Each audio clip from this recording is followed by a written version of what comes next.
Hello, thank you so much for joining us tonight. We're gonna wait for more people to join, but in the meantime, I just wanna remind you that if you're new to Zoom, you'll have some options at the bottom of your screen. Please, if you wanna enter some comments, use the chat option. If you wanna have some of your questions answered, please use the Q&A option.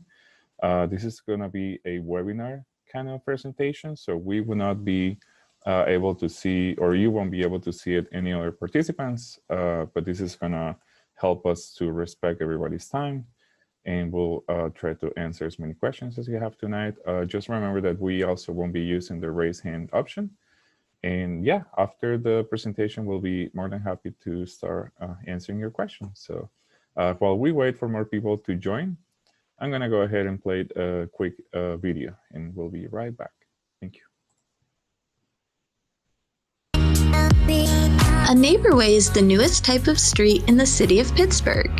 A neighborway is a street where motor vehicle speeds and volumes are kept low to make it more comfortable for existing residents, while also making it safer to walk, ride a bike, and for kids to play.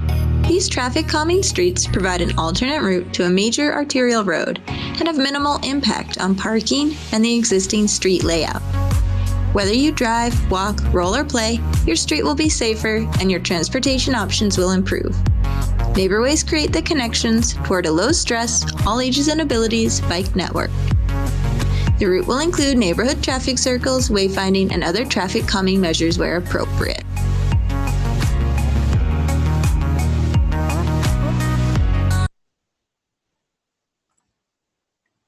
All right. Again, if you just joined the meeting, thank you so much for being with us tonight.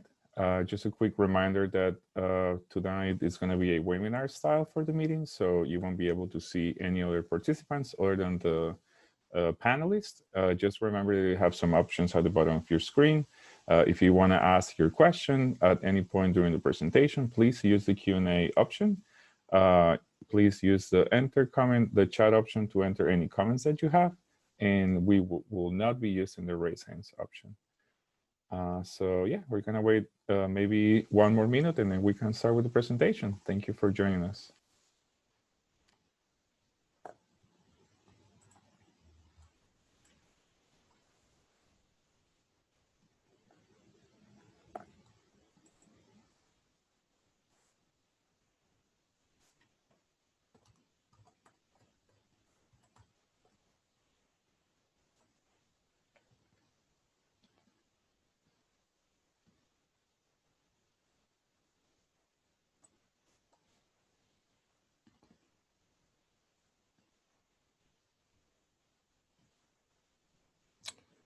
All right.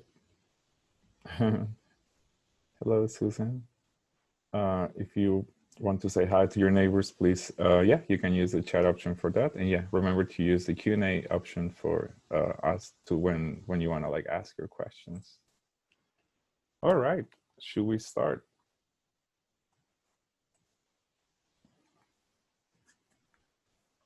Sure. Should we start with a round of introductions, Ricardo? That sounds good. Great. I'll go first. Hi, everybody. Thank you for joining us. I see that we have almost 50 people that have signed on already to talk about the Bloomfield Friendship Neighborway. My name is Kim Lucas, and I am the Assistant Director for Planning, Policy, and Permitting with the City of Pittsburgh's Department of Mobility and Infrastructure. Should I go next? Hey, everyone. So great to have such a wonderful turnout. My name is Cassandra Leopold. I am the new Principal Planner in charge of active transportation with the Department of Mobility and Infrastructure. So great to be here. I can go next. Hi, everybody. My name is Paige Anderson. I am on the traffic engineering team at the Department of Mobility and Infrastructure, and I also live in this community. So some of you may have seen me around. All right, Phil. Hi, I'm Philip Wu. I am with the Department of City Planning. I am a neighborhood planner for Houston, and I will be handling the Q&A tonight. Thank you, Phil. And my name is Ricardo Solis. I work for Healthy Right, and we are partnering with the city. We're helping with the outreach for these projects. So thank you all for joining us. So we'll go ahead and get started. I believe this is the second meeting that we've had for the Bloomfield Friendship Neighborway. And so I went over this during the first meeting, but I'm sure there's a lot of new faces tonight. So I'll quickly review real quick the framework of this project in the greater context of the city's Department of Mobility and Infrastructure's work. So DOMI, one of the newest departments for the city of Pittsburgh, it's about 3.5 years old. Our goal is to provide the physical mobility that is necessary for the social mobility of our residents that they deserve. We are going towards that core mission through 5 primary goals. The very first one and most important to us is safety. We believe that it is a right for any resident or visitor to be able to travel on our city streets without being seriously injured or killed. Our second goal is that one about accessibility. We want to make sure that folks in our communities have access to the basic needs that they need to have a fulfilling life, and that includes access to fresh fruits and vegetables. We think that all residents within 20 minutes travel time of their homes should be able to reach fresh fruits and vegetables without needing to own a car. And that 20 minutes includes, even if they're taking public transit, the waiting time for that public transportation. We can't do that alone. That's why we partner with other departments like the Department of City Planning, because we recognize that land use and other decisions are going to influence our ability to achieve that goal. But we're trying to do our part by improving connections throughout the city. Our third goal has to do with short trips. Today, about 40% of trips in the city of Pittsburgh that are shorter than 2 miles are taken by automobile. And we want to make sure that for very short trips, those that are shorter than 1 mile in distance, that those can be easily achieved by modes other than driving. When folks choose to take their cars, that leads to congestion and air quality concerns and presents some challenges on our roadway network. So we want to make sure that there are attractive options that are not car-based for those very short trips, so that if people want to take a different mode, that they're able to do it safely. Our fourth goal has to do with affordability. We know that housing costs and energy costs are unpredictable and are probably going to increase as time goes on. We believe that the combination of transportation, housing, and energy costs should not exceed 45% of any household's budget, regardless of what their income is. And how we're able to work towards that goal is by making sure that affordable options like biking and walking and public transportation are available to our residents. And finally, Pittsburgh is a community that is diverse and inclusive, and we want to make sure that our streets reflect that pride of our city. Next slide. The project tonight is one of many that has been identified in the city's newly minted Bike Plus Master Plan. This is the first plan for bicycle infrastructure that the city has had in 20 years. It proposes 120 miles of new or improved bicycle connections to build out a robust network to get folks where they need to go within the city of Pittsburgh. It also identifies 27 miles of off-street trails completely separated from automobile traffic and supportive policies like an improvement to bike parking and improving the connection between riding one's bike and taking public transportation. Next slide. This is a snapshot of where we were when we finalized our Bike Plus plan in June of this year. As you can see, we have a diverse array of different types of bike facilities, trails, protected bike lanes, sharrows, but our network wasn't totally connected. Next slide. This is the network that we built out over the 10 years of the Bike Plus Master Plan. Now, what the plan includes are these lines on a map. What it doesn't say is what these lines will become.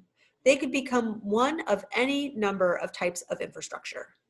And we'll go over a couple different types of those infrastructure choices and a little bit about how we'll make those choices along with the community.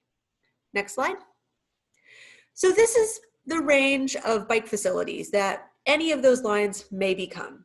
On the top left side, you have what we consider our platinum standard. Those are shared use paths / trails. These are accessible facilities that anybody, regardless of their age or ability, will probably feel comfortable riding their bike or other low speed vehicle on. As you move through, you can see a couple examples of facility types that we already have in the city and that we hope to have more of, such as protected bike lanes where there's a physical barrier between automobiles and the bike lane, a buffered bike lane where there's a painted space between the bike lane and automobiles, all the way to Neighborways, which is something we're going to talk about tonight. While the example here has a speed hump, Neighborways can consist of a lot of different tools from our toolkit, including mini traffic circles and pedestrian improvements. And we'll talk tonight about the specific tools from that toolkit that we think will work best in this community. Next slide.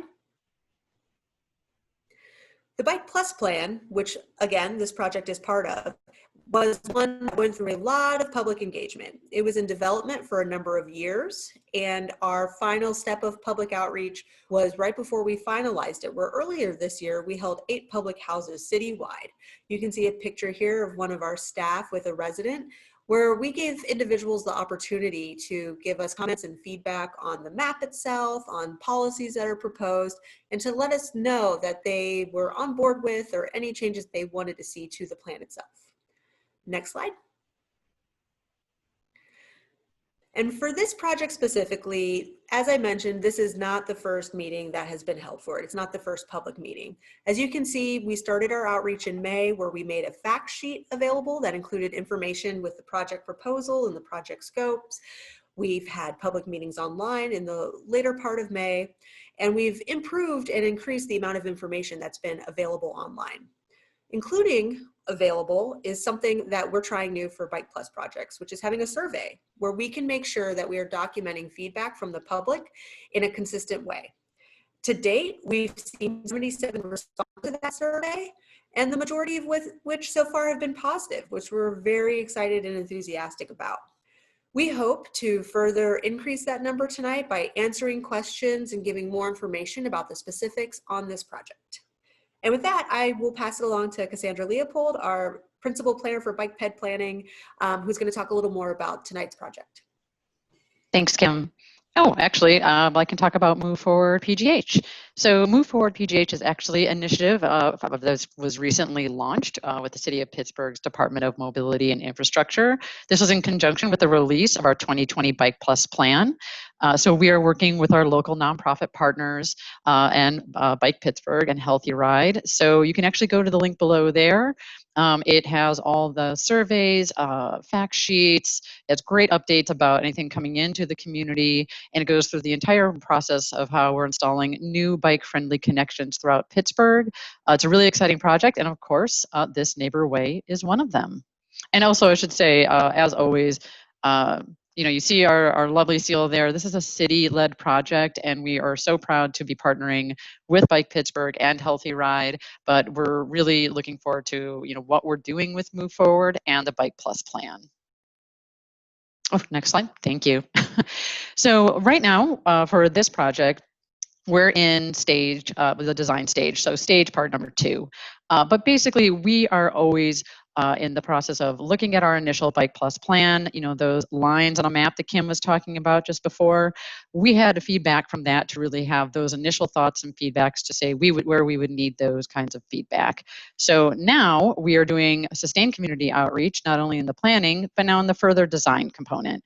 So we're hoping, along with our Move Forward campaign, that we're able to continue to do community outreach like we are today. And then hopefully with everyone's feedback and our great turnout today, we'll be moving on to construction. Next slide. So I just wanted to go over our project timelines for the Bloomfield Friendship Neighborway. We obviously have done our initial community stakeholder meetings, so we did the initial outreach for this project. We then followed up with the Friendship Community Group and the Bloomfield Livable Streets, which offered great feedback in May. We had our first public meeting for this project not so long ago. And then, of course, we have the second public meeting today. So we're going to be going over design follow-up with our engineer page, which ultimately, obviously, is construction. Next slide. And so this is just an overview of our financing. So for all of our projects, there's going to be a variety of sources of funding. Overall, the Bike Plus plan, the funding does come from the city's capital budget. Move Forward Program Outreach also has grant funding that's separate, but also they rely on city operating budget. Project planning also is paid by city operating budget. Project design more grant funding, and of course our project construction is also paid by the city capital budget. And not all projects look the same, but this is a general overview of our project funding. Next slide. And so for the Coral and Comrie sections here, we have route selection. This is consisting primarily of Coral Avenue and Comrie Way. This route is about 1 mile, and it will be connecting the Bloomfield and Friendship neighborhoods, as well as other neighborhoods in the area, and of course connecting to our larger Bike Plus Plan network. This is a significant east-west connection. People use this connector already to bike a great deal. They're visible in the neighborhood, and it's a great asset. This is a convenient access point to the Penn Avenue businesses, Pearl and Edmond, which obviously turns into Cedarville connection to Liberty Avenue businesses. This also connects to additional bike lanes. And we have the anchors in the area, of course, the residential streets, the schools, Waldorf and Montessori. And really this is an overall strong route selection area. And I apologize, the bottom part of my screen is not allowing me to read the last bullet. So I can say to connecting to essential connections. So really during this time, these unprecedented times, investing in this east-west connection is really getting people to their essential destinations, getting food, getting to school, and getting home. Next slide. So for this project, obviously we selected a Neighborway for Friendship and Bloomfield, just because there are existing low volumes and speeds on this street. We are achieving good network connectivity, and obviously all those destinations we talked about before. It really is something that would improve connectivity overall. And we're really trying to be cost effective. This is a comfortable alternative to Penn, but also is something that is giving us a lot of traffic calming for nearly a mile, and we really want to be smart with our budget and always putting safety first. So for project improvements on, oh wait, skipped ahead. Oh, sorry about that. So for the project improvements, we have street resurfacing coming for Comrie Way. We have safety and connectivity improvements at the intersections throughout. Wayfinding pavement markings and signage, and of course, high visibility crosswalks. This helps improve, crossing and connections not only for pedestrians, but also considering ADA compliance. And it's a great overall thorough research for the project. Next slide. And then finally, data collection. We are currently collecting vehicle volume and speed data, also incorporating historical data into our design. So not only are we gathering feedback today, we are making sure that we are really looking at the historical context of this project. We've looked into PennDOT crash data for the past 5 years. And of course, again, we're looking into local expertise and public feedback. We have the crash data, but right now we need to hear from you. We're really hopeful that if you can look forward, if you can look at our Move Forward PGH link. Again, there are surveys, there are ways for you to leave feedback there. And this is the time where we would need to hear your feedback. This is the design component, and really this would be the point where we really want to know what you're thinking and engaging with the project by. So thanks so much. Oh, and actually, there we go. I will actually lead that over now to Paige to discuss the project. Hi there. So again, I'm Paige. I'm representing the engineering group today as we go over this project. So a lot of you have probably seen this map before, this illustration. This is on the postcards that got sent out. But what I'm going to do now is go through this in a little more detail so that you have a better understanding of what you can expect and what we're proposing today. So the first thing you'll notice is, and I think you saw this video at the beginning, if you're here right at the earliest time in the meeting, we are proposing installing neighborhood traffic circles. These neighborhood traffic circles do not work within existing curb lines and work very similarly to how the intersections work now, but they use this design to create a safer environment by forcing cars to travel slowly through the intersection to the right. So if you're making a left turn, you'd be wrapping all the way around. These are the design components that we are looking at now. You'll see that the stop signs have been replaced with yield signs. And I'll go into this a little bit more, but this signage in the center that shows you how to navigate the circle is our initial proposal. But again, these are new infrastructure in the city, and we are still figuring out the best way to introduce it to the city of Pittsburgh. So I'm going to go into that a little bit more. Next slide, please. So right now, because this is such new infrastructure, we have installed a pilot along North Euclid and East Liberty and Highland Park. This is another Neighborway project. There's 3 of them going in this summer, and all of them involve traffic circles. So to make sure that we're doing this infrastructure the best that we can, and in a way that creates connectivity and makes things safer and more comfortable, while preserving access for all of the users of the intersection.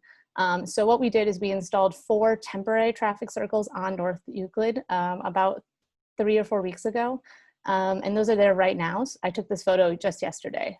So you can go and see them. You can go and experience the traffic circle, see how you feel, give us your feedback.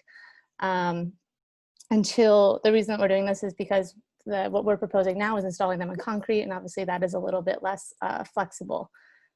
So I encourage you to go check it out. And if you do have concerns, you want to learn more about how this pilot has been going, we are having a meeting tomorrow night. We're going to go through all of the data that we've collected, as well as go through a little bit more of our interactions with the various stakeholders. We met with the Port Authority, we met with representatives of the ADA community, we met out with Pittsburgh Public Schools, who brought out a school bus. We've met with the snow plows. You know, we've been trying to be really thorough about this so that we can make sure that everyone can use these safely and they create a safer, more comfortable condition when they're installed. So you'll see on this map that we are proposing 5 traffic circles along Coral, and those are at Stratford, Fairmount, Roop, Atlantic, and Pacific.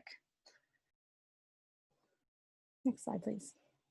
So along Aiken, between them, you'll see that we have, a lot of you are probably very familiar with this street. Aiken is a one-way, and because of that, it is actually legal to travel inbound along Coral. And what we are trying to do with this connection is fortify this connection and make it safer for cyclists to do it legally. And then also add some infrastructure that makes it a little bit more difficult for motorists to do this illegally. And so how we're doing that is we are using a contraflow bike turn box. This is new infrastructure to the city. It's pretty unique, but it is something that, you know, you can, you know, it works within the existing curb lines. We're just painting green paint, like you see in a lot of other of our bike infrastructure, to show this connection. And there will also be some vertical elements, some flex posts that again help to protect this bike lane. So how it works is that if you're traveling along Coral and you are trying to stay on Coral, you'll make this right. You have this area of refuge where you are facing traffic, and you can see when there is a safe opportunity for you to cross Aiken, and then you can continue down Coral. If you're traveling the other direction, it works, you know, as it currently functions now, where you can turn right onto Aiken and left onto Coral to travel outbound. Bike turn boxes are something that we've seen throughout the city. I think some people maybe haven't noticed them, but so I wanted to put a photo, an example of one that we have on Forbes.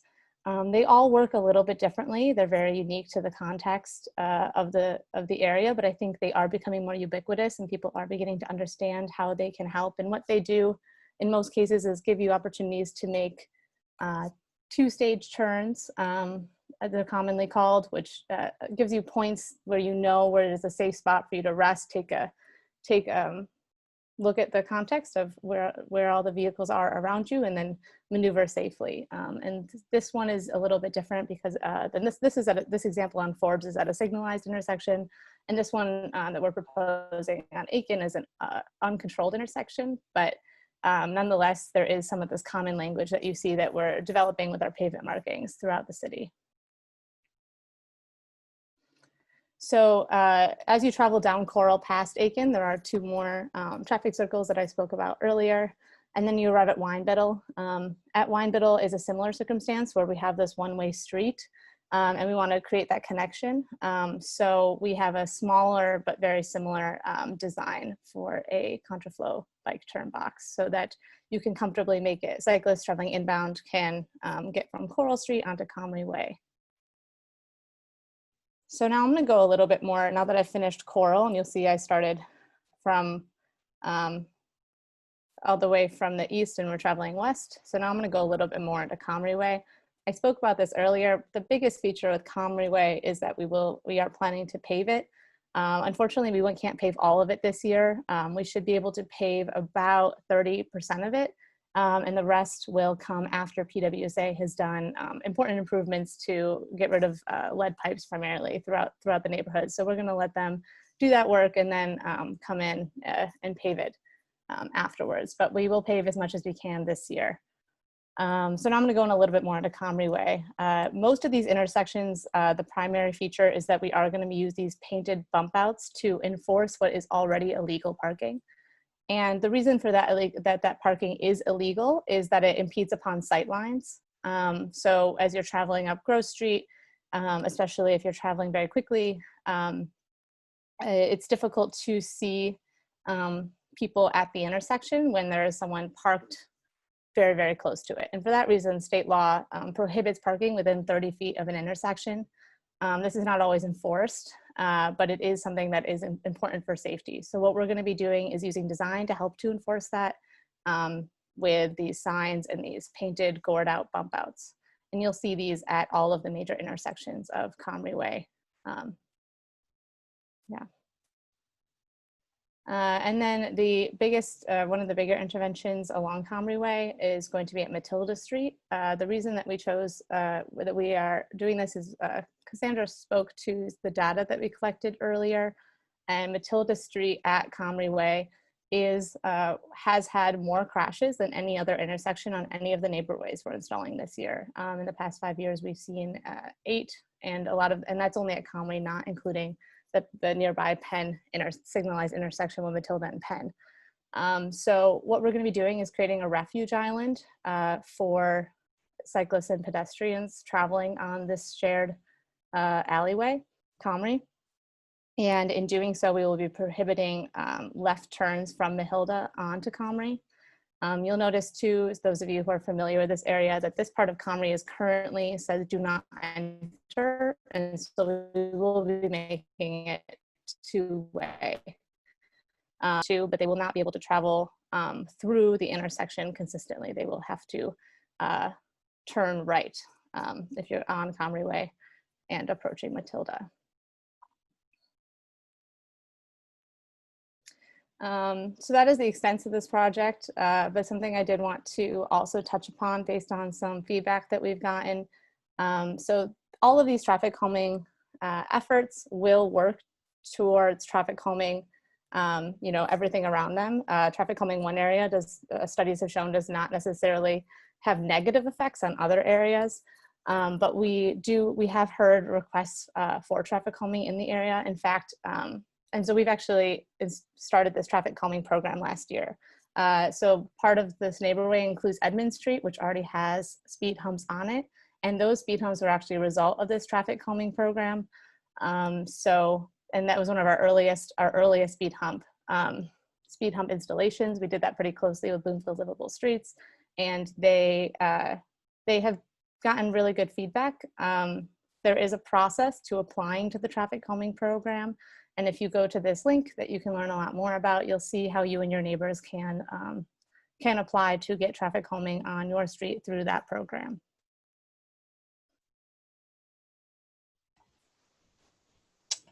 All right, thank you so much for that. We're gonna move ahead to the Q&A section. So remember that if you just joined, you have some options at the bottom of your screen. Please only use the chat to add any comments that you want. But if you want your questions answered, please use the Q&A section. All right, so we will get into some of the questions here. Larry asks, how close will we be able to park from the corners with traffic circles installed? Sure, good question.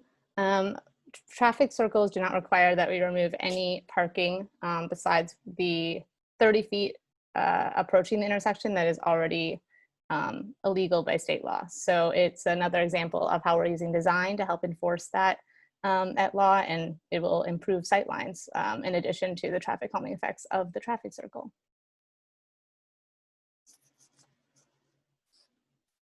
All right.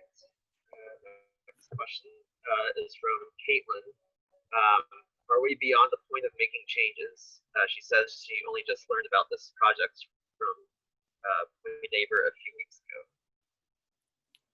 Yes, this project, there is still opportunities that we will be able to make adjustments. Again, we apologize if you were not involved in all of the earliest stages, but we have solicited community feedback throughout it, and this is not completely finalized.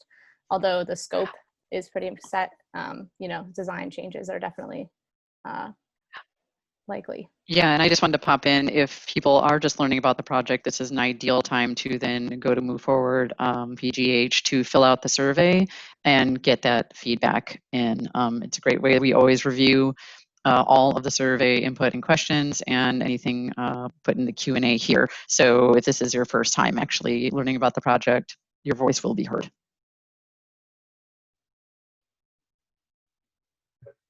Next question is from Dan. Can the public see demographics on who was able to submit responses on the Neighborway surveys, or who was able to participate in the Bike Plus plan? Cassandra or Kim, would you be able to answer that one? Sorry, that was a little choppy for me. Can you repeat that? Yeah, sure. The question was, can the public see demographics on who was able to submit responses on the Neighborway surveys, or who was able to participate in the Bike Plus plan?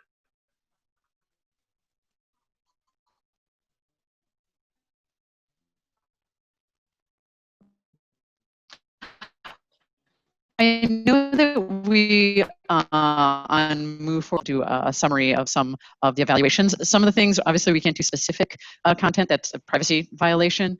You know, so I don't think we offer specific demographic data, but we do go into a bit of, you know, like topics discussed. And I think actually, Ricardo, you might be able to answer a little bit of this question.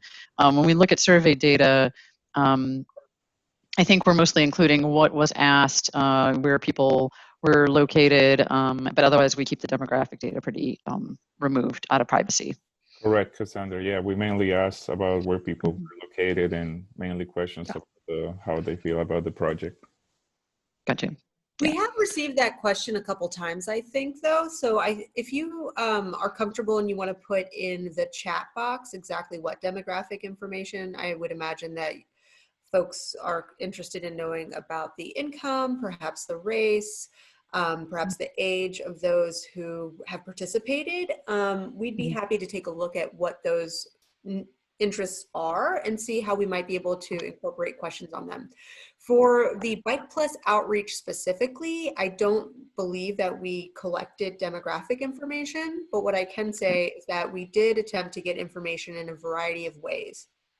We had in-person opportunities at 8 open houses citywide to give individuals who may not be comfortable with online options, gave them a chance to come down and speak with us one-on-one and in person.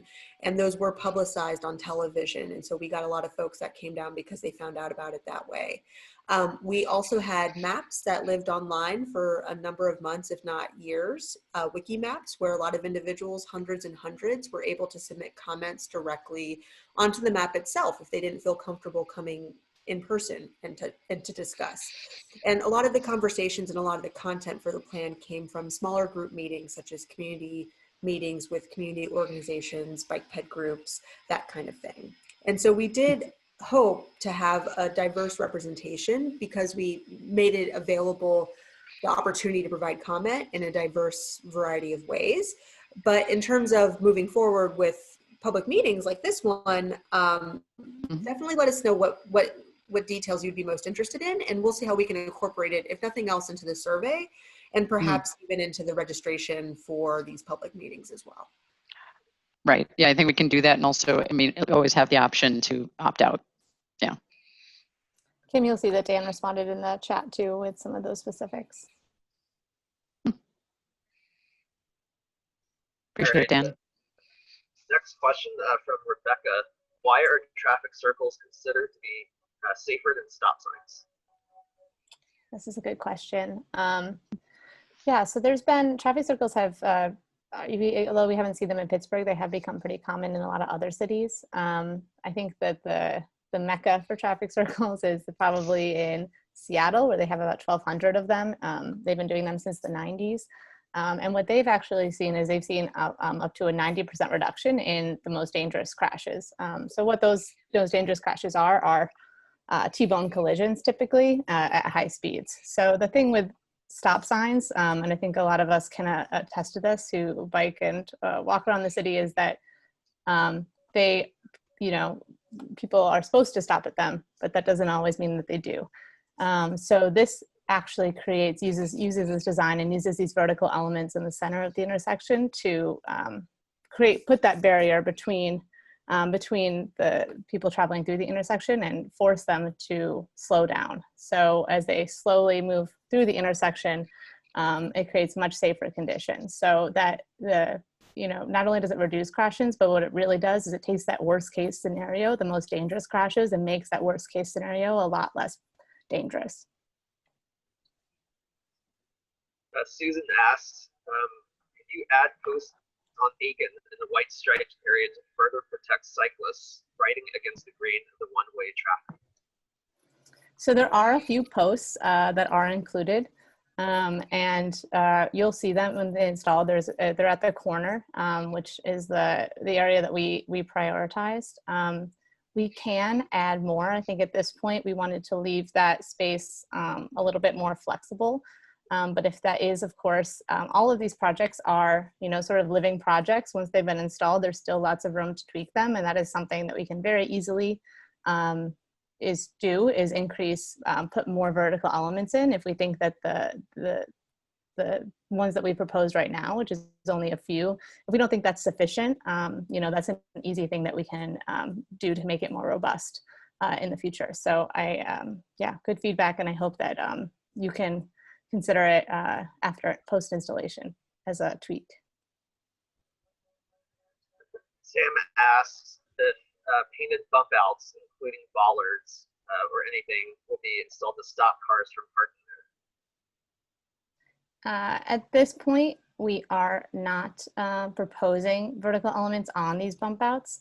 That's another thing, though, that we can certainly provide. I think the first time we ever did these painted bump outs, as like an anecdote, is in the Strip District on Penn Ave. And you notice that we did have vertical elements in them originally, given the very high demand for that parking. And what happened was we noticed that we replaced them somewhat, but then sometimes we didn't replace them. And we noticed that, compliance went up as people got used to it. So if we don't see people complying to the signs and the painted bump outs, we can certainly add vertical elements, but given the cost and the maintenance of them, in other areas where we have installed them, we've deemed that the vertical elements aren't always necessary. But again, that's something that we can certainly circle back to.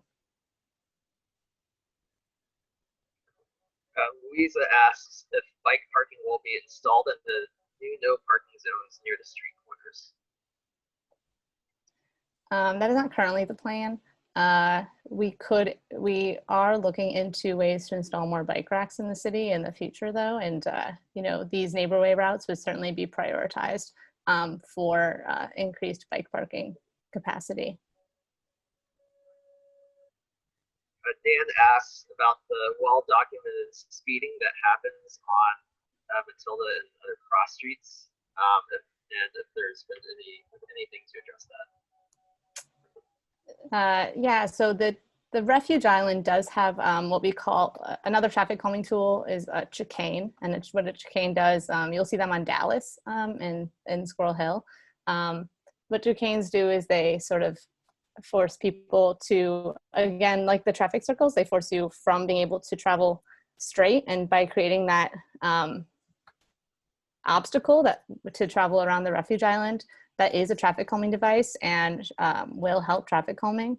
I know Matilda does you know, we have gotten requests for traffic calming here, but we've never actually gotten a traffic calming application for Matilda that I am aware of. I haven't become aware of it at least. So I would encourage the neighbors on Matilda to apply for the traffic calming program. You know, we're trying to be cognizant with our budget, so we really are focusing on Coral and Comrie and the direct areas right around the Neighborway route. But we certainly are open to, you know, as a department, increasing safety throughout the neighborhood. Dave asks if DOMI has considered banning vehicle traffic on Comrie Way. There is some pretty important connections along Comrie Way for vehicles to get to their alleyways, to get to their access. So instead, what you want to do is try to you know, make it so people who do travel along Comrie have to drive safely and, you know, coexist on that shared condition. So at this point, we are not considering that due to those access abilities. But again, like, that is something that, you know, we are trying to discourage unnecessary vehicle traffic along Comrie. Michael asks, what coordination or planning will be done when phase 2 of an avenue and the traffic that moves onto Coral? How will that be handled? Yeah, so that is kind of part of the reason, you know, that is a good reason that we want to install this project, this Neighborway project now, is that it will help to discourage traffic from Penn that comes onto Coral. Obviously, you know, people still can use the street, but if there is that increase in volume that is possible during that time, you know, at the very least, we are doing our best to help make sure that those vehicles are traveling slowly and safely, so that other pedestrians and cyclists can feel comfortable on these streets. Will asks, are speed bumps on Coral part of the current plan? No, they are not. So our data helps to inform some of these things, and we've chosen traffic circles instead. Typically, they kind of work either or, and the Coral doesn't have the speeding problem that we see in some other streets. So these traffic circles are, you know, a different traffic calming tool that we have chosen. Bill asks if there are any plans to extend this route to the Strip District. That's more of a Bike Plus plan question. You know, we certainly are looking at improving connectivity throughout the city, and that is something that we've heard the community desires. At this point, we are connected to Liberty Avenue bike lanes, existing facilities there, and that does get you to the tip of the Strip District. I don't know if Kim or Cassandra has any other things to say. Well, and I know that we were looking into the, you know, obviously the 2021 budget, and the Strip District did come up for bike lane or bike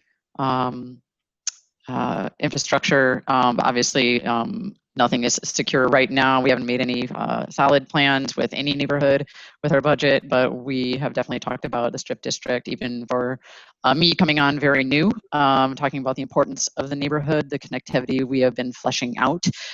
So it's definitely on the top of my mind, understanding, you know, how important it is to connect to that area. So I can say that we've discussed it, but I do not know any current updates with this, the Strip District for now. Kate asks if the stop signs on Coral will remain at the intersections that are not traffic circles.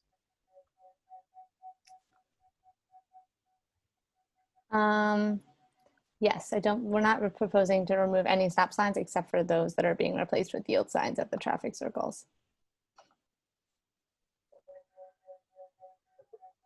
Jess asks, are there any plans for additional traffic calming interventions at the intersections that are unchanged in the current plan? It seems like half of the cross streets that intersect with the Neighborway are unprotected and no less hazardous to users of Coral and Comrie.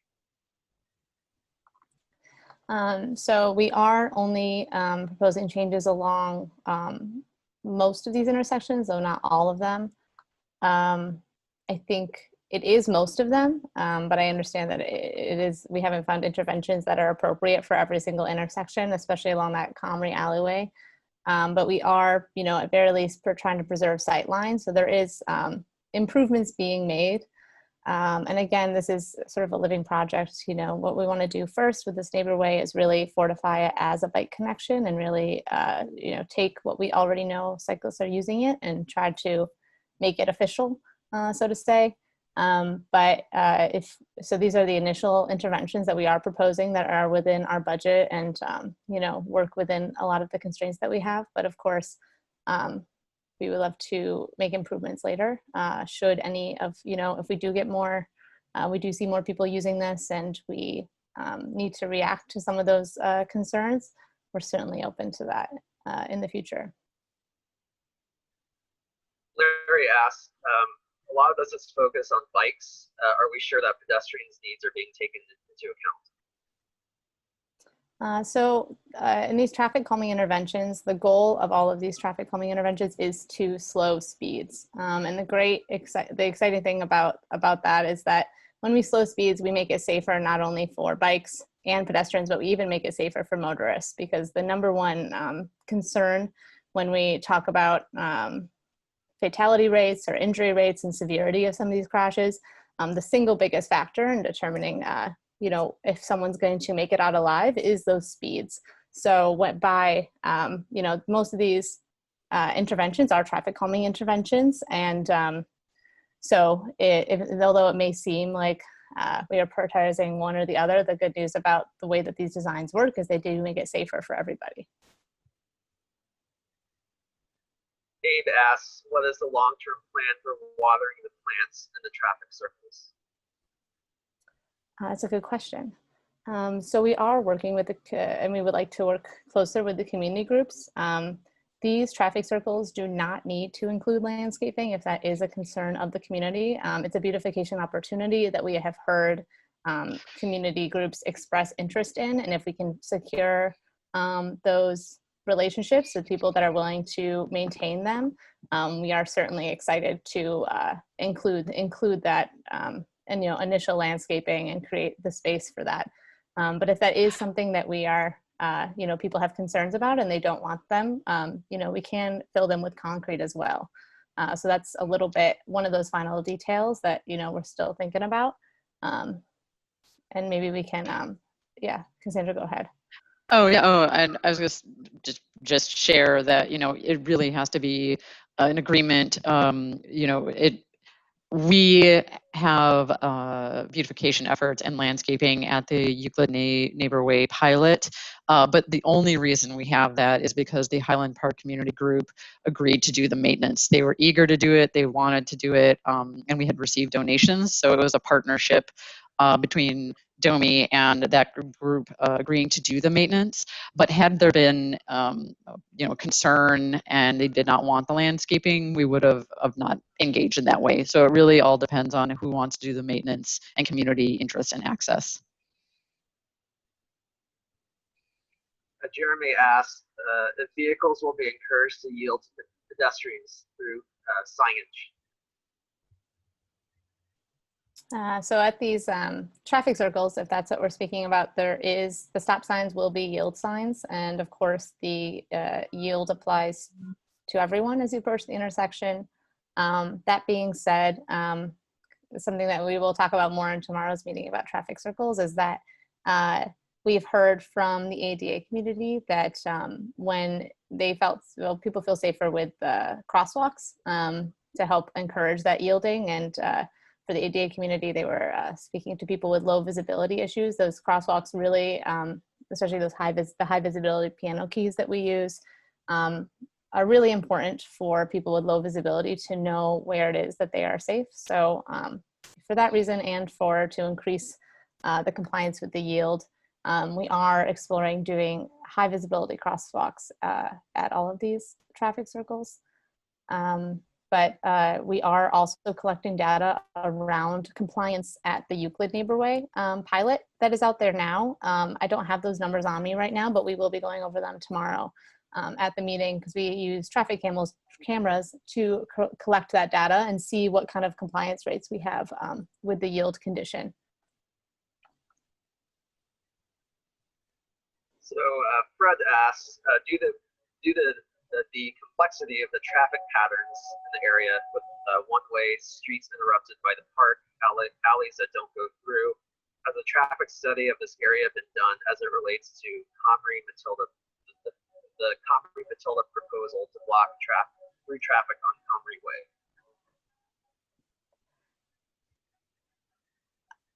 I can start to speak to this. You know, traffic studies are a tool that can be used, and a lot of times it's understanding how the neighborhood works. What this Neighborway is doing is kind of, it's not disrupting too much of how traffic flow works. And the reason that this Neighborway works and the design of a Neighborway is to kind of preserve some of these side streets and encourage vehicles to stay on more vehicular friendly streets. So in this case, Penn Ave is the big one. But there's also Friendship Ave and Liberty Ave down there. So those are, you know, better roads for them to be on, and that is kind of the nature of the Neighborway, and that's why it was this route was selected. All right. Lou asks, what's your strategy to deal with the backlash of the vocal and influential people who will inevitably reject these changes once in place? I'm happy to start with that one. A, always open to suggestions, but B, it starts with this. It starts with making sure that we are having open conversations. You know, we have 50 people participate tonight. We try to put signage up in place so that even if you're not linked in on the emails or the websites, that you see it in place, information about our projects. We mail postcards to addresses that we think will be affected. We've stood up this survey idea, which is something we started with the Bike Plus projects, to make sure that we're documenting consistent feedback, asking the same kinds of questions of all people, and making sure that we're able to weigh equal responses. And so by trying to be as proactive as possible with engaging the community, engaging stakeholders directly, we hope to have to empower what is often a supportive majority. But as I said, we're always open to new ideas of how we can do it better, and ways that the community would prefer to be communicated with as well. A couple of questions here about signage. First is from Susan. Will there be signage on an avenue directing people to the Neighborway? And the second question is from Bill. Will there be additional signage on route to warn drivers about the traffic circle? So I think our plan right now for this initial design, and again, this is all, you know, we want to monitor this, and signage is one of those things that we can very easily adapt and change to with our feedback.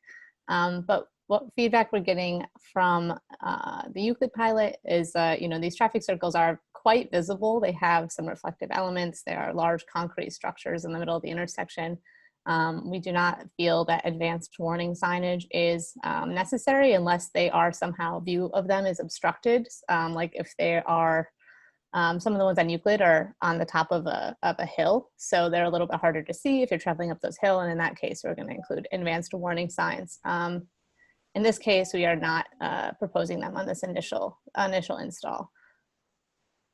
Phil, before we keep going, I just want to say we're at 5 minutes until 7, so we could answer some more questions, but we won't be able to answer all the questions. So just so you know, we'll send you an email not only with the recording of this meeting, we'll also send you the presentation as well, and we'll respond to your questions directly via email as well.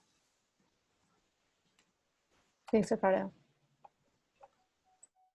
right, so next question is from Dan. He says, he said the city's traffic calming application only counts the signatures of property owners, and if there's a way for renters to have their traffic calming requests counted.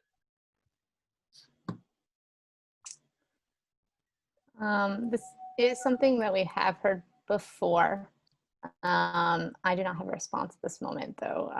Cassandra or Kim, do you? Yeah, that's interesting. So I am a little newer to the city. I've been here about 10 months. And that's something I'll look into. That's a question that we often have to contend with is property owners, but maybe they're not there and maybe they're not the users of the space for the most part. And how do you make sure that you're hearing feedback from both people who have that investment, but also people who are living there and would benefit the most from perhaps improvements. So let us take that question back. That's why we're here tonight, to get questions like that and to do some digging and see what we can do. I know when we've received other petitions, for example, it's been from lots of people, regardless of their home address. And so we are really interested in making sure that we're getting feedback from the right folks in the community. All right. Next question is about school crossing guards. Do we know how the traffic circles will work with crossing guards? There is a school guard at Coral and Root who manages that intersection very well. Yeah, Ginger. I've spoken with Ginger to an extent, quite extensively, and she has gone and looked at the Euclid pilot. One thing that we are doing at those intersections is we are not planning on installing landscaping at those intersections. That was from feedback from them, saying that they would really like to use that space as a refuge for themselves. And then when they do need to make that diagonal movement to walk with students, you know, we didn't want to impede upon that or their sight lines with any of these, even if it's small plantings. So at that intersection, as well as other traffic circles with crossing guards on other neighborways, we are planning on doing them completely concrete. And that was because of our conversations with them. Great. Fred has a question. South Millville Avenue residents do not want you to block their ability to get from Edmund Street to South Millville Avenue via Comrie Way. Would you please not block our one congestion-free access and use other methods to make the intersection safer? Okay, that's feedback and not a question that I can really answer. We have looked into this a little bit, and I think that at this point we are hoping that due to those the very unsafe nature of Matilda, this is probably the best solution, but we will certainly take that feedback and you know, consider it some more. Next question is about the time frame for installation. Is there a time frame for the installation of the traffic circles and the traffic calming measures? Yes, I think we talked about this a little bit in an earlier slide. It's a little bit, so we are looking at, but maybe we didn't, I apologize if we didn't, but we are looking at end of summer, early fall installation. This probably will go in not all on the same day or even the same week. You know, different contractors do different parts of it. But you will start to see changes like to signage and stuff, possibly late August and into September. All right, I think we're done for tonight. It's almost 7 p.m. But wanted to thank everybody for joining us tonight. And again, all of your questions that haven't been answered yet, we'll answer them via email. We'll also send you the recording and the presentation as well. Thank you. Thanks everybody for joining. They're all, sorry to cut you off, Paige. I think we'll also give you an opportunity via that email to let us know if you're interested in volunteering to maintain plantings, because for locations that don't have the crossing guard potential conflict, we do think that these mini traffic circles are an opportunity for neighborhood beautification. And if we have the commitment from the community to keep it beautiful, then I think we may be able to invest in those initial plantings for you. All right, everybody, have a great night. And yeah, please keep adding your ideas and comments to the survey, and you'll be getting an email from us soon. Have a great night, guys. Thanks, everybody. Thanks, everyone. You all.